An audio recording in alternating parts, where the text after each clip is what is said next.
عليه توكلنا وستعلمون من هو في ضلال مبين قل أرأيتم إن أصبح ماؤكم غورا فمن يأتيكم بماء معين صدق الله العظيم.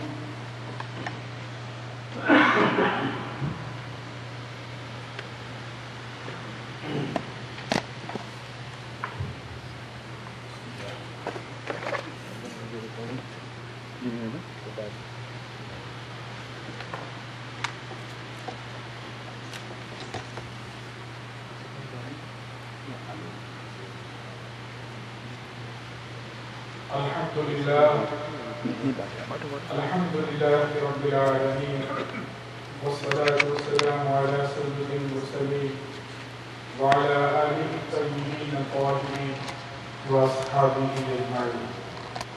أما بعد فأعوذ بالله من الشيطان الرجيم. بسم الله الرحمن الرحيم. إن الله وملائكته يصلون على النبي يا أيها الذين آمنوا صلوا عليه وسلموا تسليما. اللهم صل على سيدنا مولانا محمد وعلى آل سيدنا ومولانا محمد بارك وسلم صلاة وسلاما عليك يا رسول الله صلى الله تعالى عليه وسلم. أعوذ بالله من الشيطان الرجيم. بسم الله الرحمن الرحيم. وإذ قال ربك للملائكة إني جاعل في الأرض خليفة قالوا أتجعل فيها من يفسد فيها ويسفك الدماء ونحن نسبح بحمدك ونقدس لك قال إني أعلم ما لا تعلمون. وعلم آدم الأسماء كلها ثم عرضهم على الملائكة فقال أنبئوني بأسماء هؤلاء إن كنتم صادقين. قالوا سبحانك لا علم لنا إلا ما علمتنا إنك أنت العليم الحكيم. صدق الله العظيم. محترم حاضرین اور سامعین کرام، درس قرآن کی اس مبارک محفل میں ہماری آپ سب کی حاضری اللہ کی بارگاہ میں قبول آمین، اور ہمیں اپنے کلام کو سمجھ کر پڑھنے اور اس پر عمل کرنے کی توفیق نصیب فرمائے۔ آج ابھی آپ نے سورہ بقرہ کہ چوتھے رکوع کی ابتدائی آیات کریمہ یعنی آیت نمبر 30، 31 اور 32 کی تلاوت سماعت فرمائیں۔ اب اس کا ترجمہ سماعت فرما رہے ہیں، پھر انشاءاللہ اس کے بعد اس تفصیل۔ وَإِذْ قَالَ رَبُّكَ لِلْمَلَائِكَةِ إِنِّي جَاعِلٌ فِي الْأَرْضِ خَلِيفَةً، اور یاد کرو اے محبوب جب تمہارے رب نے فرشتوں سے فرمایا میں زمین میں اپنا نائب بنانے والا ہوں۔ قالوا أتجعل فيها من يفسد فيها ويسفك الدماء، فرشتوں نے کہا اے اللہ کیا تو ایسے کو نائب بنائے گا جو زمین میں فساد پھیلائے گا اور خون ریزیاں کرے گا؟ وَنَحْنُ نُسَبِّحُ بِحَمْدِكَ وَنُقَدِّسُ لَكَ، اور ہم تجھے سراہتے ہوئے تیری تسبیح کرتے ہیں اور تیری پاکی بیان کرتے ہیں۔ قَالَ إِنِّي أَعْلَمُ مَا لَا تَعْلَمُونَ، اللہ رب العزت نے فرمایا مجھے جو معلوم ہے تم نہیں جانتے۔ آیت نمبر 21۔ وعلم آدم الأسماء كلها ثم عرضهم على الملائكة فقال أنبئوني بأسماء هؤلاء إن كنتم صادقين۔ اور اللہ تبارک و تعالیٰ نے آدم کو تمام چیزوں کے نام دکھا دیے. پھر ان سب چیزوں کو ملائکہ پر پیش کیا، فرمایا اگر سچے ہو تو بتاؤ ان سب کے نام. قالوا سبحانك لا علم لنا الا ما علمتنا انك انت العليم الحكيم. فرشتوں نے کہا اے ہمارے اللہ، پاکی ہے تجھے، ہمیں کچھ نہیں مگر اتنا ہی جتنا کہ تو نے ہمیں سکھایا. بے شک تو ہی علم والا اور حکمت والا ہے. ترجمے کے بعد اب تھوڑی سی اس کی تفصیل. ذہن حاضر رکھیے، مضامین بڑے متشابہ. وَإِذْ قَالَ رَبُّكَ، اور جب کہا تمہارے رب نے، لِلْمَلَائِكَةِ فرشتوں سے، انی جاعل، بے شک میں بنانے والا ہوں، فی الارض، زمین میں، خلیفہ نائب. پہلی بات جو قابل غور ہے اس میں وہ یہ کہ عربی زبان میں اذ یہ ظرف کے لیے آتا ہے، اور اس کے پہلے عام طور پر جو لفظ محذوف مانا جاتا ہے وہ ہے اذکر، یعنی یاد کرو، ذکر کرو. اور یہ خطاب براہ راست اللہ کے رسول صلی اللہ تعالیٰ علیہ وسلم سے ہوا. تو معنی یہ ہوا وَإِذْ قَالَ رَبُّكَ، اے محبوب یاد کرو جب تمہارے رب نے فرشتوں سے کہا. یاد کرو یا ذکر کرو. اگر یہ خطاب براہ راست بلا شبہ نبی پاک صاحب رضا جناب محمد رسول اللہ صلی اللہ تعالیٰ علیہ وسلم سے ہے تو اللہ کے محبوب کے علم کی وسعت بے انتہا ہو جاتی ہے. کیسے؟ جب یہ ارشاد ربی فرشتوں سے ہوا اس وقت آدم کی تخلیق نہیں ہوئی. انی جاعل فی الارض خلیفہ، میں زمین میں اپنا نائب بنانے والا ہوں، خلیفہ بنانے والا ہوں. ابھی آدم پیدا نہیں ہوئے. یہ جو ارشاد ربی ہے اور فرشتوں کی گزارشات ہیں یہ تخلیق آدم سے بہت پہلے ہے. اور اللہ رب العزت اپنے حبیب کو خطاب فرما رہا ہے کہ یاد کرو اے محبوب جب تمہارے رب نے فرشتوں سے یہ کہا کہ میں زمین میں اپنا خلیفہ بنانے والا ہوں. یاد کرو، یاد اسے کرایا جاتا ہے جسے وہ چیز پہلے سے معلوم. جب اسے معلوم ہی نہیں تو پھر یاد کرانے کا کیا معنی؟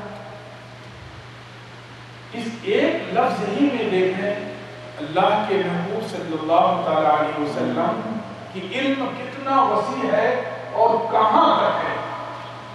ابھی حضرت آدم کی تخلیق نہیں ہوئی، اس کے پہلے اللہ رب العزت کا یہ ارشاد، فرشتوں کی گزارشات اور وہ سب ساری چیزوں کا ذکر ہو رہا ہے محبوب سے کہ محبوب یاد کرو. اللہ اکبر.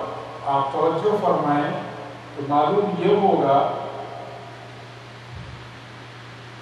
کہ نبی کریم صلی اللہ تعالیٰ علیہ وسلم کا وجود مقدس آدم کی تخلیق سے بہت پہلے موجود ہے. اس آیت کریمہ سے یہ بالکل ظاہر و باہر ہے کہ جب پروردگار عالم نے اپنے فرشتوں سے یہ خطاب فرمایا اور فرشتوں نے یہ گزارش کی، اس موقع پر حبیب کبریا صلی اللہ تعالیٰ علیہ وسلم وہاں موجود تھے. اور رب نے جو فرمایا اللہ کے رسول نے اسے سنا اور فرشتوں نے بھی اس نے جو کہا تھا وہ بھی اللہ کے محبوب کو سنبھال. جب دنیا میں تشریف لائے اور کلام مہربانی کا نزول آپ پر ہوا تو اس میں اس چیز کا ذکر کیا جا رہا ہے کہ محبوب اس واقعے کو یاد کرو جب آدم بنائے بھی نہیں گئے تھے، منصوبہ تھا، خلیفہ بنایا جانا تھا، اس کے پہلے تمہارے رب نے فرشتوں سے یہ بات کہی تھی، یاد کرو۔ اللہ اکبر، غور فرمائیے، اللہ کے محبوب کب ہیں؟ دنیا جانتی ہے اور زمانے کو بھی معلوم ہے کہ آپ کی دنیا میں جلوہ گری تو صدیوں بعد حضرت آدم کی ہوئی ہے، لیکن آپ کی تخلیق یہ سب پر مقدم ہے، یعنی آپ کا وجود مبارک پوری کائنات، زمین و آسمان، حضرت آدم سب سے بہت پہلے ہے۔ اور دوسری بات کہ آپ کا وجود مبارک اس وقت بھی تھا جب آدم نہیں تھے، اور ان حدیث مبارک کی استوضاح بھی موجود ہے۔ اللہ کے محبوب نے فرمایا کنت نبیا و آدم بین الماء والطین بین الروح والجسد، مختلف کلمات، میں اس وقت بھی نبی تھا جب آدم ابھی پتلے کی شکل میں بنائے جا رہے ہیں، میں اس وقت بھی نبی تھا۔ دوسری حدیث مبارک میں اس وقت بھی خاتم النبیین تھا جب سیدنا آدم کی ابھی تخلیق بھی نہیں ہوئی تھی۔ سیدنا امام جعفر صادق رضی اللہ تعالیٰ عنہ سے روایت ہے جس میں آقا فرماتے ہیں اس کے 14,000 سال پہلے، تخلیق آدم سے 14,000 سال پہلے میں موجود تھا۔ ہاں، جسمانی وجود، اور سے فرض ہے کہ رکھے کوئی خلجان ذہنی نہ ہو، آپ کا جسمانی وجود تو دنیا میں بشری شکل میں، انسانی شکل میں تو یقیناً سارے نبیوں کے بعد ظاہر ہوا، لیکن آپ کا نورانی وجود، آپ کا حقیقی وجود، آپ کا روحانی وجود یہ اس وقت بھی تھا جب آدم نہیں تھے، جب کچھ بھی نہیں۔ سیدنا جابر رضی اللہ تعالیٰ عنہ سے روایت حدیث مبارک میں ہے کہ نبی کریم صلی اللہ علیہ وسلم نے ارشاد فرمایا اول ما خلق اللہ نوری وکل الخلائق من نوری ونورا من نور اللہ، پروردگار عالم نے سب سے پہلے زمین، آسمان، چاند، سورج، ستارے سب سے پہلے اپنے نور کریم سے تیرے محبوب کے نور کو بنایا، یعنی سرور دو عالم صلی اللہ علیہ وسلم کے نور کو، اور پھر اس نور سے اللہ نے پوری کائنات۔ تو آپ کا وجود بشری شکل میں تو یہ سب نبیوں کے آخر میں ہوا، لیکن آپ کا نورانی وجود یہ پہلے سے موجود تھا۔ اس آیت کریمہ سے اس کا بھی ثبوت ہے جب اللہ رب العزت کی ارشاد فرمایا وَإِذْ قَالَ رَبُّكَ، یاد کرو اے محبوب جب تمہارے رب نے فرشتوں سے کہا، یعنی وہ واقعہ، یہ مکالمہ، یہ ارشاد ربی، وہ فرشتوں کا آگے جو بیان نظیر ہوا، نبی کریم صلی اللہ علیہ وسلم سب جانتے تھے، سب کچھ ان کے مشاہدے میں اور سب کچھ ان کے علم میں تھا، تب اللہ رب العزت نے ان سے کہا یاد۔ اس طریقے کی جتنی آیتیں کریمہ، اور پھر ہم سورہ فیل پڑھتے ہیں، اس کی ابتدائی آیتوں بھی دیکھیں، ایسے بہت آیتیں ہیں جہاں بھی اذ قال اذ قل، ایک اسی کا معنی الم تر کیف فعل ربک باصحاب الفیل، اس کا کیا معنی ہے؟ اس کا معنی ہے الم تر کیف فعل ربک باصحاب الفیل، کیا تو نے نہیں دیکھا میرے محبوب جو تیرے رب نے ہاتھیوں والوں کے ساتھ کیا؟ علم ترا، علم کیا نہیں، ترا تو نے دیکھا، کیف فعل کیسے کیا، ربک تیرے رب نے، باصحاب الفیل ہاتھی والوں کے ساتھ۔ جب وہ کعبہ ڈھانے کے لیے آئے تھے تو اللہ رب العزت نے ابابیل کے ذریعے سے ان کو سب ختم کر دیا، مار دیا، لیکن وہ واقعہ نبی کریم صلی اللہ علیہ وسلم کی ولادت کے پہلے کا ہے، اس کے تقریباً 50 دن بعد آپ کی ولادت ہوئی ہے، فرمایا جا رہا الم تر کیف، اے محبوب کیا تو نے نہیں دیکھا؟ گویا کہ اللہ کے نبی صلی اللہ تعالی علیہ وسلم اس وقت اپنی مادر مشفقہ کے وجود میں رہتے ہوئے ان سب سارے واقعات کا مشاہدہ فرما رہے ہیں جب یہ دنیا میں زندگی۔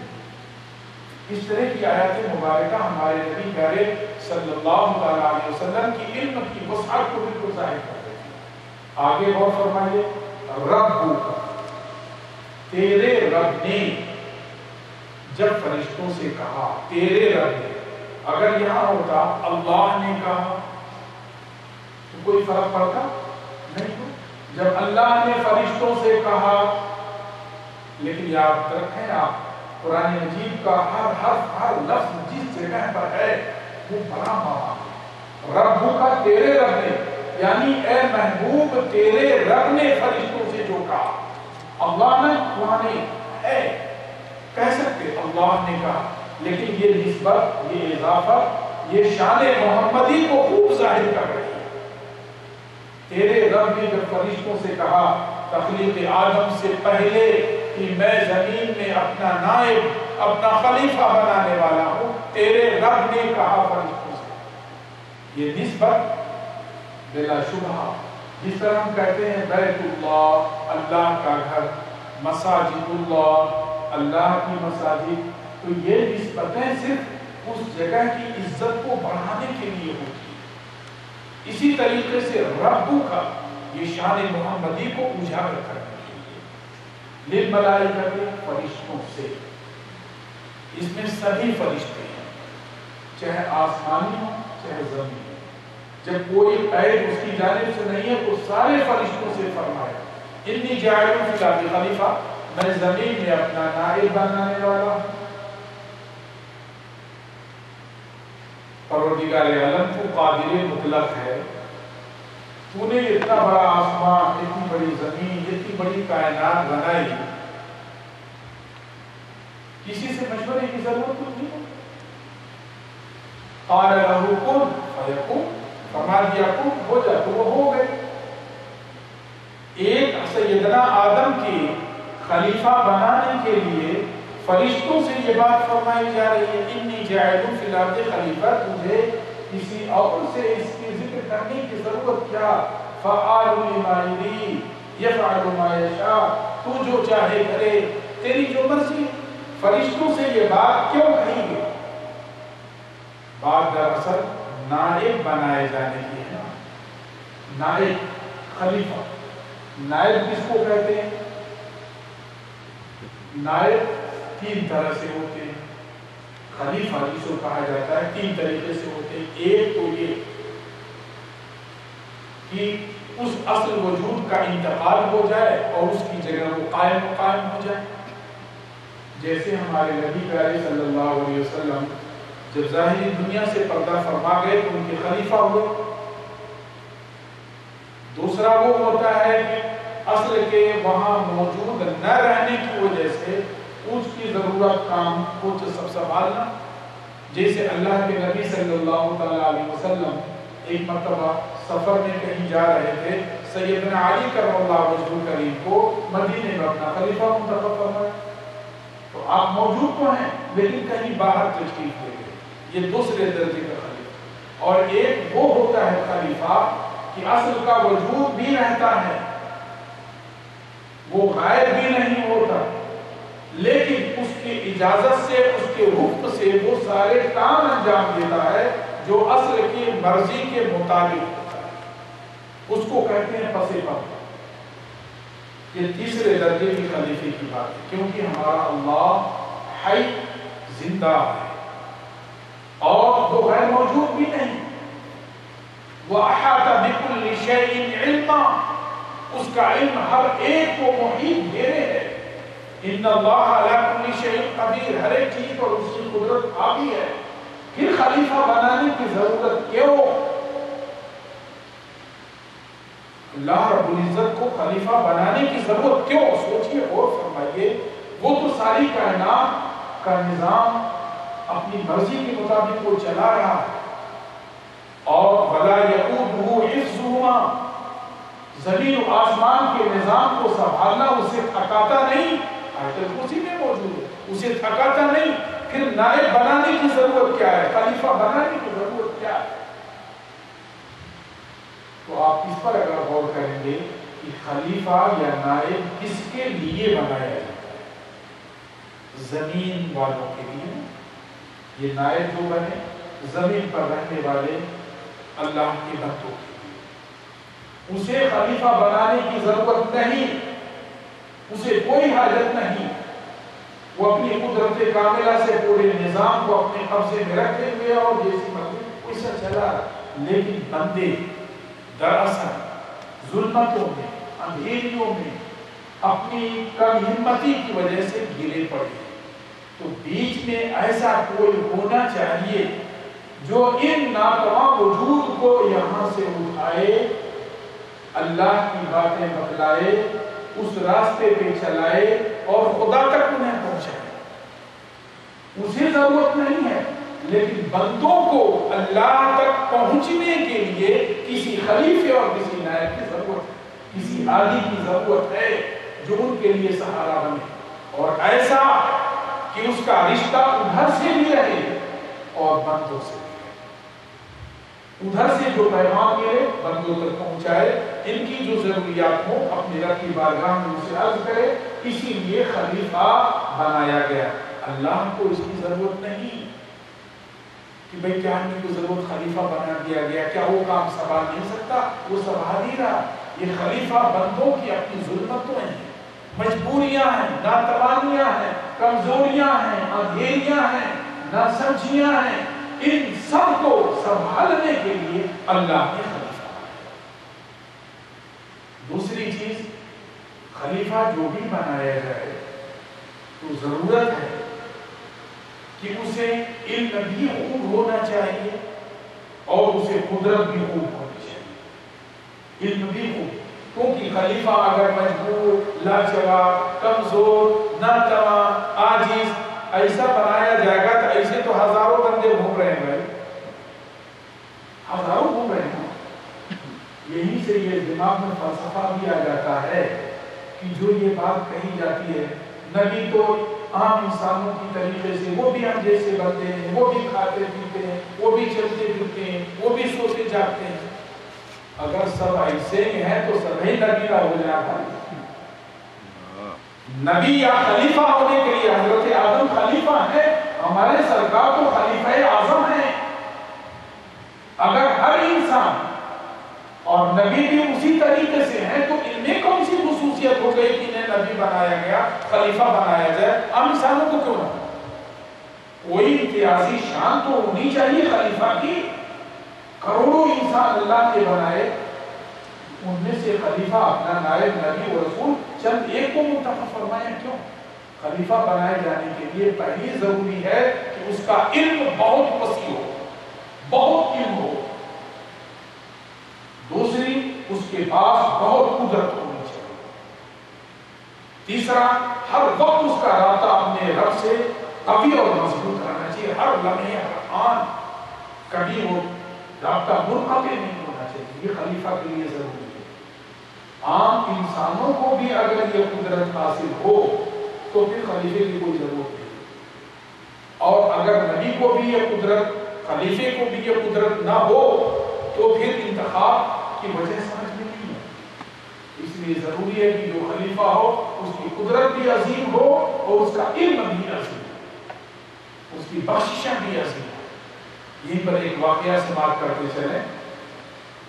میں نے نزہۃ المجالس میں پڑھا جب حضرت آدم صفی اللہ اس دنیا میں دھرتی پہ اتارے گئے، اس کے پہلے یہاں پر یہ جانور وغیرہ سب اللہ نے بنا دیے تھے، باغات کو، یہ سب ساری چیزیں تھیں.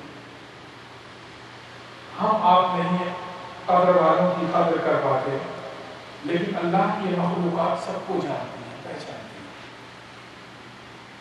یہ جانور خوب پہچانتے ہیں کہ یہ کون ہے، ان کا رتبہ کیا ہے. ہم لوگ نہیں پہچانتے. ہم لوگ اندھیرے میں ہیں اور اپنے اندھیرے پن کی وجہ سے ہم بہت بڑی غلطیاں کر جاتے ہیں. حضرت آدم صفی اللہ علیہ السلام جب دھرتی پر اتارے گئے، تو جنگل کی ہرنیوں کو معلوم ہوا کہ آدم صفی اللہ دنیا میں آئے ہیں، تو وہ ہرنیاں اپنا جھنڈ لے کر کے چلی ان کو خوش آمدید یا سلامی کر رہے، ہرنیاں سلام کر رہے ہیں۔ حضرت آدم صفی اللہ ان کی آمد سے خوش ہوئے اور ان کے پیٹھ پر انہوں نے ہاتھ پھیرا اور اللہ سے دعا، اللہ اپنی برکت سے تمہیں نوازے۔ وہاں سے نکلی تو یہ مشک، یہ نافاقی بولتے ہیں، کستوری، اسی نسل میں اللہ نے کستوری پیدا فرمائی، خوشبو۔ حضرت آدم صفی اللہ کے دست مبارک رکھنے اور دعا کی برکت سے قدرت نے ان میں کستوری بنائی۔ اب وہ دوسری اگر جھنڈ میں وہ جب گئیں تو خوشبو کہنے لگی کہاں سے ملا؟ کہا حضرت آدم صفی اللہ کی سلامی کو ہم گئے تھے، وہ آئے ہیں زمین پر، تو انہوں نے ہاتھ پھیرا، دعا کی، یہ چیز ہم کو نعمت دی گئی، کہا ہم بھی چلتے ہیں۔ وہ بھی گئیں، انہوں نے بھی سلام کیا، لیکن ان کو وہ نعمت نہیں ملی۔ اس کی وجہ یہ تھی کہ پہلی والی جو گئی تھی وہ صرف ایک نبی کی بارگاہ میں ادب سے سلام عرض کرنے گئی، تب ان کو وہ نعمت ملی، اور دوسری چٹوری وہ لالچ میں گئی تھی تو ان کو کہاں سے ملے؟ لیکن اتنا تو ہے کہ اللہ کی ساری مخلوقات، یہ جانور، یہ سبھی اللہ کے نبی کو پہچانتے ہیں۔ خود حدیث صحیح میں یہ واقعہ موجود ہے کہ اللہ کے نبی صلی اللہ علیہ وسلم ایک مرتبہ راستے سے گزر رہے تھے، سیدنا ابوبکر صدیق اور دوسرے صحابہ کرام بھی تھے، اچانک ایک باڑے سے بکریاں دروازہ کھلا اور نکلی، ایک بکری لائن بنا کے نکلتی چلی آئی اور سرکار کے پاس، ہمارے نبی صلی اللہ علیہ وسلم کے پاس آئی اور اپنا ماتھا زمین پر ٹیک کر کے آپ کو سجدہ کیا۔ ہر بکری لائن سے نکلتی چلی جا رہی ہے، آپ کے قدموں میں ماتھا ٹیک دے رہی اور چلی جائے۔ ہر ایک پوری بکریوں نے آپ کو ماتھا ٹیکا، ایسا نہیں کہ بیڑ میں کوئی ادھر بھاگ گئی، سب آئی لائن سے آپ کو ماتھا ٹیکتی ہوئی اور پھر چلی گئی۔ سیدنا ابوبکر صدیق نے کہا، اللہ کے رسول، جب یہ بے جان بے زبان یہ جانور آپ کو سجدے کر رہے ہیں، ہمیں تو اللہ نے عقل دی ہے، ہمیں کرنا چاہیے، ہمیں تو اور بڑھ کے کام ہے، اللہ کے سوا کسی کے لیے سجدہ روا نہیں ہے۔ اس حدیث سے بھی معلوم ہوا کہ یہ خلیفہ نائب نبی اور رسول کو ہر ایک چیز پہچانتی ہے، کیونکہ اللہ جب کسی کو اپنا خلیفہ نائب بنائے گا تو جن کے لیے وہ دنیا میں بھیجے جائیں گے سب کو بتا دیا جائے گا کہ یہ اللہ کا نائب ہے، یہ اللہ کا خلیفہ ہے۔ انی جاعل فی الارض خلیفہ پہلے سے یہ بات کیوں رکھی ہے؟ اس لیے تاکہ خلیفہ بنائے جانے کے بعد کوئی بات پیدا نہ ہوگا، سمجھ میں کیوں کیا، کیسے کیا، کس لیے کیا، نہیں، جو کچھ کہنا ہے، جو کچھ معلوم کرنا ہے، جو کچھ پوچھنا ہے، اس خلیفہ معظم کی تخلیق کے پہلے کہتا ہے۔ کہاں فرشتوں نے آیا جب اللہ نے فرمایا انی جاعل فی الارض خلیفہ، میں زمین میں اپنا خلیفہ بنانے والا ہوں، قالوا اتجعل فیہا من یفسد فیہا ویسفک الدماء، فرشتوں نے کہا اے ہمارے رب، کیا تو زمین میں ایسے کو خلیفہ بنائے گا، نائب بنائے گا جو فساد پھیلائے گا اور خون بہائے گا؟ پہلی بات تو یہ کہ ان فرشتوں کو کیسے یہ سب پہلے معلوم ہو گیا؟ ابھی تو آدم بھی نہیں بنائے گئے، اولاد آدم ان کے بعد بھی ہے، اتنے پہلے فرشتوں کو یہ چیز کیسے معلوم ہو گئی کہ یہ لوگ دنیا میں جائیں گے، فساد مچائیں گے، خون بہائیں گے؟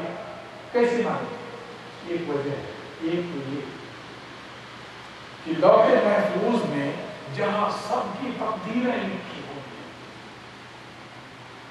لوح محفوظ میں آنے والے دور میں انسان کیا کرنے والا تھا وہ ساری تقدیریں لکھی ہوئی، اس کو انہوں نے دیکھ لیا، جان لیا، اور قدرت نے انہیں دکھلا دیا، انہیں معلومات ہو گئی۔ تب انہوں نے یہ کہا اتجعل فیہا من یفسد فیہا ویسفک الدماء، ایک تو یہ بتایا گیا، دوسری یہ کہ اس زمین پر انسان کے پہلے بہت پہلے سب جنات آباد تھے اور بڑی خونریزیاں اور فساد کرتے تھے. اللہ رب العزت نے فرشتوں کو بھیجا اور پھر جناتوں کو مار کے بھگا دیا گیا. اس کی وجہ سے فرشتوں کو یہ خیال ہوا کہ ایک مخلوق تو زمین میں رہی ہے، وہ فساد مچاتی رہی ہے، اب یہ بھی زمین میں جب جائیں گے تو پھر یہ بھی فساد ہی کرنے والے ہوں گے. تب اس کی بنیاد پر انہوں نے یہ بات کہی، کیا تو ایسے کو خلیفہ بنائے گا جو زمین میں فساد مچائے گا اور خونریزیاں کرے گا؟ دوسرے یہ کہنا کیا تو بنائے گا زمین میں ایسے کو خلیفہ جو فساد مچائے خون بہائے گا، یہ اعتراض کی صورت میں نہیں ہے.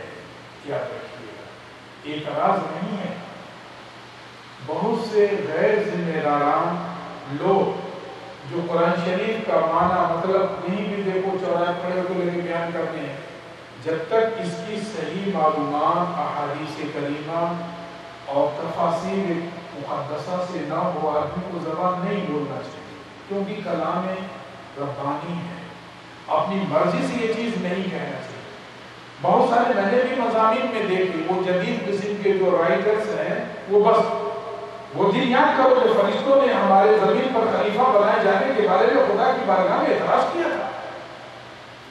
سوال اس بات کا ہے کہ اللہ رب العزت کی بارگاہ پرعظمت میں فرشتوں نے کبھی بھی اعتراض نہیں کیا، اور یہ جملہ جسے آپ نے اپنی ناسمجھی سے اعتراض سمجھا ہے، یہ اعتراضی جملہ ہے ہی نہیں، بلکہ فرشتوں نے جو انہیں لوح محفوظ تھے یا اس سے پہلے جنات کے کرتوت سے علم ہوا تھا، اس کی بنیاد پر اس حکمت کو وہ جاننا چاہتے تھے کہ پروردگار عالم اس کے پہلے جو مخلوق تھی وہ خون بہاتی تھی، اور لوح محفوظ میں ہم نے جو دیکھا اس میں یہی ہے کہ انسان دنیا میں فساد مچائے گا، خون بہائے گا. تو یہ اللہ اس انسان کے دنیا میں خلیفہ بنائے جانے کی حکمت کیا ہے، راز کیا ہے،